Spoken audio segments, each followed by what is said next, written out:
Middle east में जारी तनाव के बीच अब हालातों में धीरे धीरे सुधार के संकेत दिखाई देने लगे हैं। लंबे समय से चल रहे इस संघर्ष को खत्म करने के लिए दोनों पक्षों की ओर से प्रयास तेज हो गए हैं और ताजा रिपोर्ट्स के मुताबिक ईरान ने युद्ध विराम और रणनीतिक रूप से बेहद महत्वपूर्ण हुर्मुज स्ट्रेट को दोबारा खोलने का प्रस्ताव पाकिस्तान के माध्यम से अमेरिका तक पहुंचाया है। हालांकि इस प्रस्ताव पर सहमति बनने में अभी 3 बड़े मुद्दे बाधा बने हुए हैं।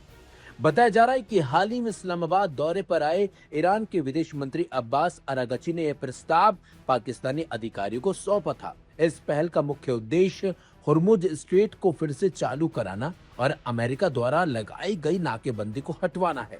दरअसल ये जलमार्ग वैश्विक तेल आपूर्ति के लिए बेहद अहम है और इसके बंद रहने से ईरान की अर्थव्यवस्था पर गंभीर दबाव पड़ रहा है। जहां अमेरिका लंबे समय तक नाकेबंदी बनाए रख सकता है, वहीं ईरान के लिए यह स्थिति संकटपूर्ण होती जा रही है।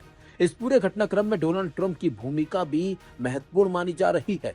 रिपोर्ट्स के मुताबिक वह युद्ध समाप्त करने में रुचि दिखा रहे हैं, लेकिन नाकेबंदी हटाने जैसे मुद्दों पर अभी भी सतर्क रुख अपनाए हुए हैं। ईरान के प्रस्ताव में 3 मुख्य बिंदु शामिल हैं।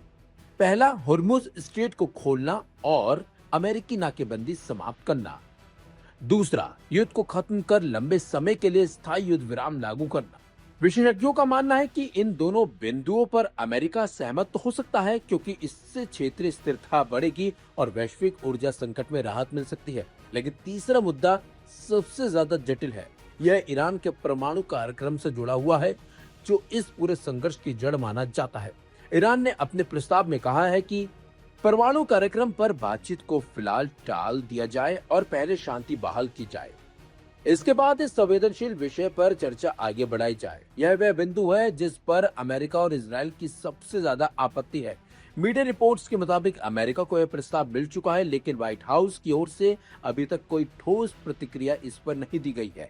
अमेरिकी प्रशासन ने साफ किया है कि वह ऐसा कोई समझौता नहीं करेगा जिससे उसके हितों को नुकसान हो या फिर ईरान को परमाणु हथियार विकसित करने में मदद मिले। यह पूरी कूटनीतिक हलचल ऐसे समय में हो रही है जब पूरी दुनिया पहले से ऊर्जा संकट का सामना कर रही है।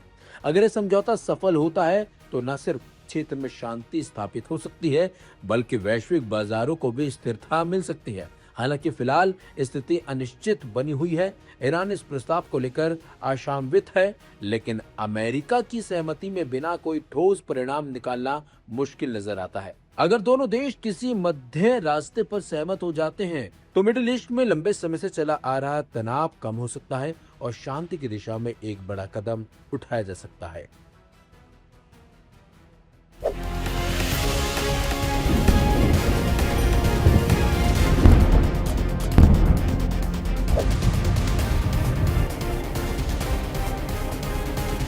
धुआंधार और सस्ती ईरानी मिसाइलें, जिन्हें बड़े ही प्यार से सोशल मीडिया पर लोग मछली, सांप और न जाने कौन कौन से नामों से बुलाते हैं, अब उसे लेकर बड़ा कबूलनामा आया है जिसने दुनिया भर को हैरान करके रख दिया है।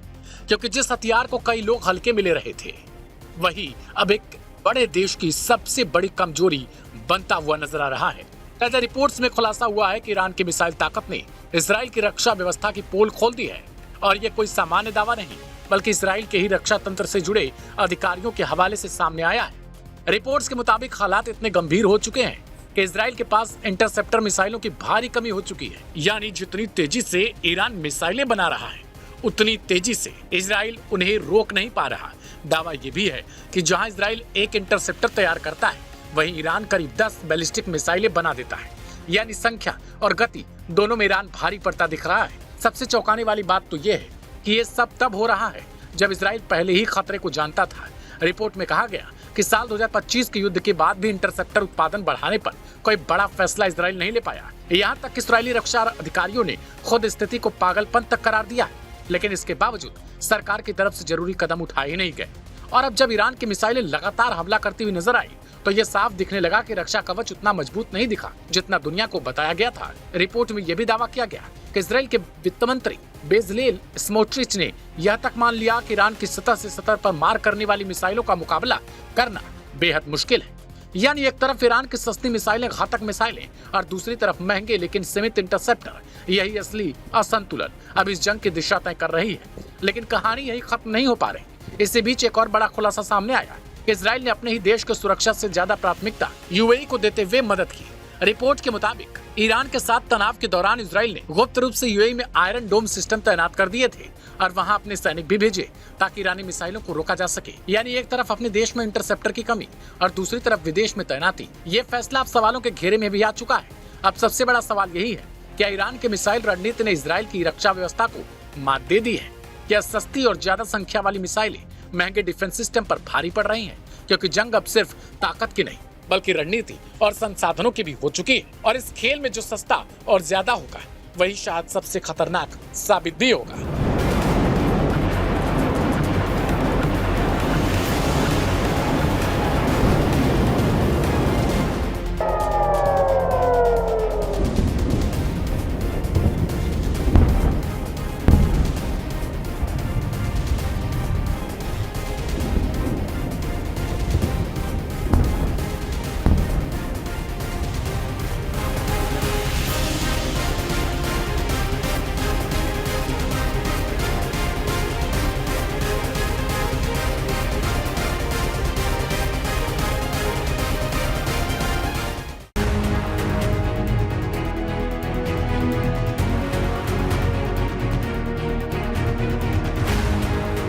मिडिल ईस्ट में चल रहे युद्ध के बीच ईरान के विदेश मंत्री अब्बास अराक्ची की रूस की यात्रा से राष्ट्रपति डोनाल्ड ट्रंप भड़क गए हैं। उन्होंने धमकी देते हुए कहा कि अगर 3 दिन के अंदर ईरान समझौता नहीं करता तो फिर उसकी तेल की पाइपलाइनों में भयंकर विस्फोट होगा। हाल ही में एक इंटरव्यू के दौरान ट्रंप ने कहा कि ईरान तेल निर्यात करने के लायक ही नहीं बचेगा। ट्रंप ने कहा कि नाकेबंदी की वजह से ईरान जहाजों के जरिए निर्यात नहीं कर पा रहा है, वहीं पाइपलाइन ध्वस्त होने के बाद उसका निर्यात एकदम से बंद हो जाएगा। आपको बता दें कि ईरान के विदेश मंत्री पाकिस्तान से एक बार फिर रूस पहुंचे हैं और वो अब पुतिन से वार्ता करने वाले हैं। रूसी मीडिया ने इसकी पुष्टि की है। अब्बास अराक्ची के रूस दौरे से नाराज क्यों हुए ट्रंप?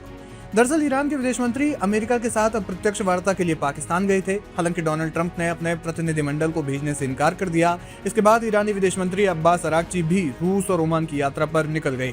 रूस के दौरे से वो एक बार फिर पाकिस्तान लौटे। उधर ट्रंप ने कहा कि अब उनकी टीम पाकिस्तान नहीं जाएगी, बल्कि जो भी बात होगी फोन पर ही होगी। ईरान ने एक लिखित प्रस्ताव डोनाल्ड ट्रंप को भेजा था जिसे उन्होंने तुरंत खारिज कर दिया। ट्रंप ने दावा किया कि पहले प्रस्ताव खारिज होने के बाद ईरान ने दूसरा प्रस्ताव भेजा जो कि उससे बेहतर है।